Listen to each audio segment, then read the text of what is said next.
Hello and welcome to Openboosters. This is a face-to-face video that I promised. It's going to be a little bit hit and miss, I think. Last time we talked about the reserved list and having cards from standard get put into the reserved list and as it rolls out of standard.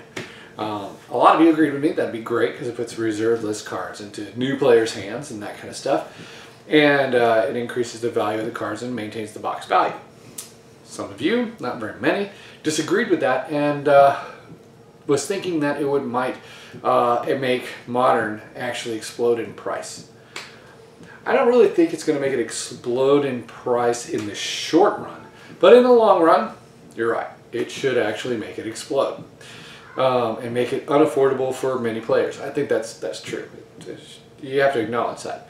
So that is correct. I do care about people who play Modern. I think that's a good venue for people to play. I think it's fun and established as well. And some of you actually have commented that it is Wizards of the Coast cash cow, pretty much, because they pre-print the cards and then they sell the boxes and that kind of stuff. It keeps the prices down a little bit, but they keep selling and making money. That's also true and fair. And I like that. Along those lines, one of you actually wrote that if they want the cards to actually maintain their value, they need to make cards that affect Modern. That also is very valid, because if you actually make cards for Modern, and Modern players always observe Standard to see if they need a card or two from it, then it's actually going to affect that box's price. And that's also very valid. But making the cards is a little bit hard, because let's say we make a better Tarmogoyf, then Tarmogoyf prices is going to tank. And so R&D, research and development, R&D for Wizards of the Coast, is probably going to have problems making cards such that we don't ruin the value of Modern. You know, because if Modern prices, we don't want someone's Tarmogoyf to tank. You know, it's just not something we would want if we were CEO. We want that Tarmogoyf to pretty much maintain that value so we can keep reprinting it forever. And that keeps the players wanting to play. They don't want to have a better Tarmogoyf come out such that it would destroy the current version of the card. So keeping that in mind, that would be very difficult. However, I was watching some of the other YouTube channels like Rudy from Alpha Investments, and he was talking about people aren't really getting a nice click or a nice emotional response to the current sets that are being produced from Wizards of the Coast. And that's a problem. And the higher print runs and that kind of stuff. But if they're not getting the feels like we get from the vintage, like when we first started to play, that's bad. And it would continue to cause a ruckus, if you will, as the sets aren't as exciting as they used to be. And that is a problem. So then I started thinking, well, what would we do as CEO? There's not much we can do. We would have to rely on the research and development team to actually formulate a plan to make an exciting, more grabbable event. Something that will pull the players in or just keep the players there at that current level of what they're more familiar with to come and play. So you'd have to join the research and development team.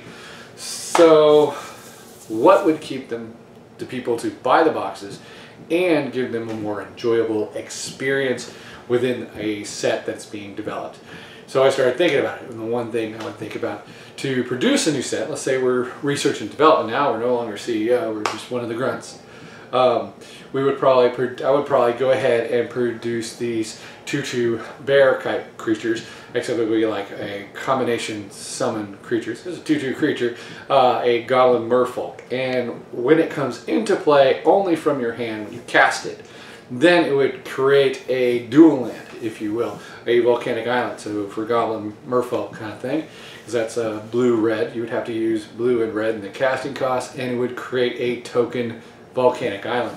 And if you did a zombie merfolk, it would be an underground sea kind of aspect. And then all these tokens would be in the set block. This would give people dual lands to play with on the casual side, and it would give some vintage quality to the original, to the actual set that we were building. And in this case, it would make dual land tokens, and people like dual lands. It's not going to affect really the dual lands of revised and that kind of stuff and tank that, because you can't really play it in the tournaments such that. But Wizards of the Coast could make events where those tokens are actually able to play. I mean, anybody can host a tournament and do whatever you want. It's not really, it's not DCI sanctioned. Who cares? Just make a tournament and go and play and go nuts.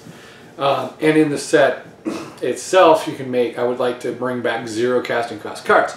We can make a new stipulation. I was thinking about this earlier.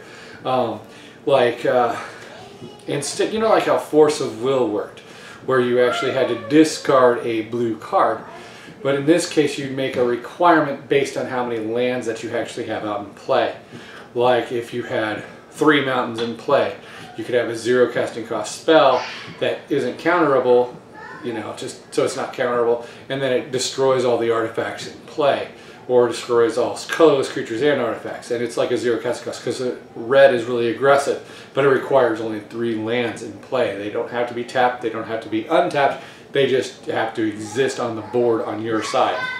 And so that's another way that you can get around and say it's a 0 casting cost, but you have a specific requirement, and that would be kind of cool, because part of the original set was based on the Moxes. It's kind of a more familiar thing. It would kind of be like fun, if you will. I would like to see like a legendary land exist. Well, this has always been kind of my thing. I like this legendary land idea because I like Animate Dead, and I like pulling things out of my graveyard and putting them into play. But this particular legendary land, I would see as put on the table, and if you can target your graveyard to either put a creature in your hand or put a creature on the board, then you would instead, if you can't do that, you know, there's no creatures in there, you would target this legendary land, and like for Animate Dead, it puts it straight on the board. They would use the casting cost to create the power and toughness, and so Animate Dead only costs 2 mana. It would create a 2/2 zombie on your side. And depending on the card, if it puts it into your actual hand, then it would receive a -1/-1, at least the token zombie that it creates. So basically it would be like a fix for dredge. Let's say someone removes your graveyard and you have no cards in it, then you'd have this legendary land on the board that you can target instead.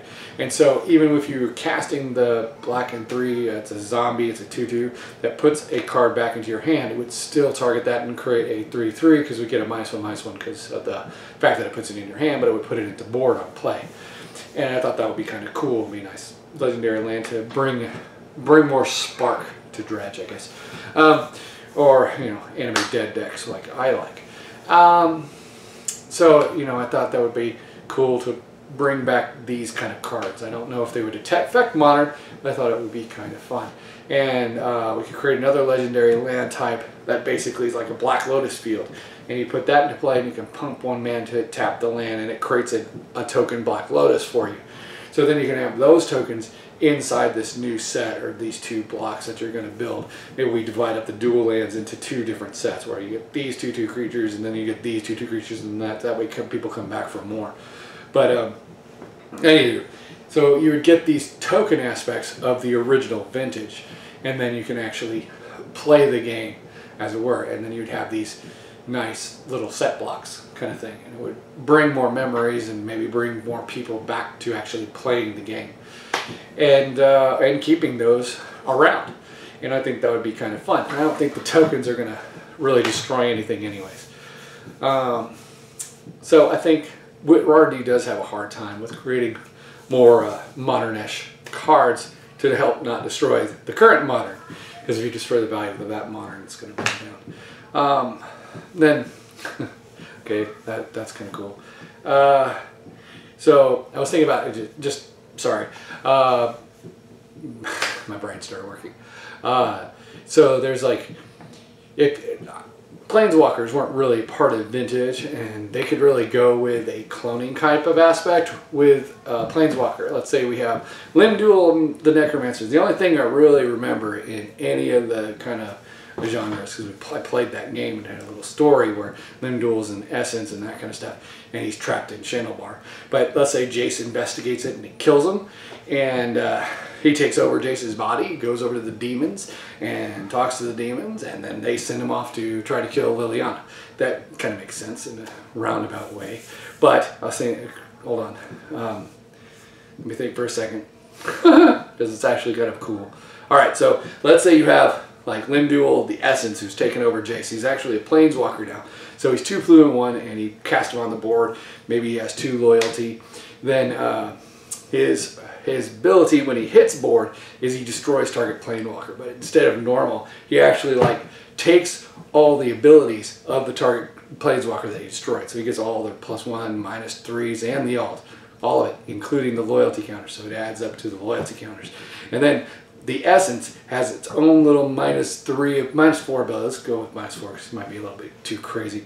But if you give it a -4 ability where he can destroy a target Planeswalker and gain all those abilities, then he can like do multiple things. You can zap one Planeswalker and then use their loyalty and zap another Planeswalker off the board. And if you actually play it on your side, you can zap your own Planeswalkers, and so then it works on your side, and you can make this big giant super Planeswalker. That's actually kind of cool. Alright, cool.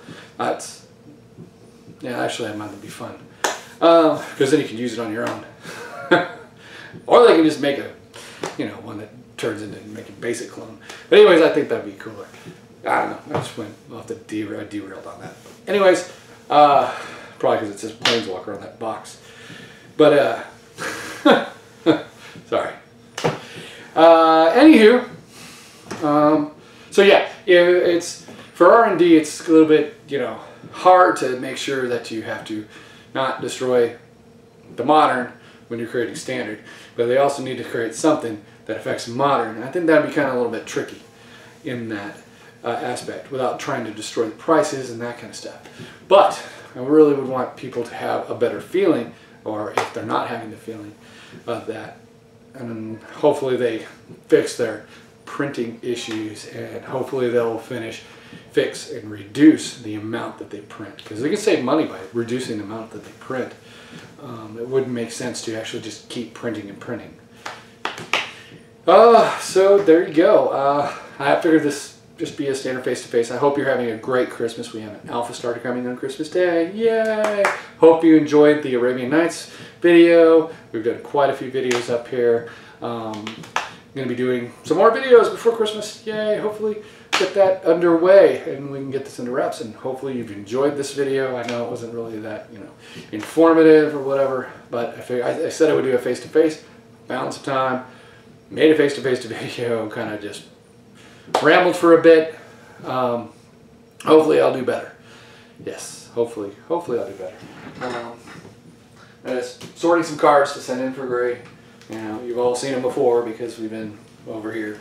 We've been opening them on the show.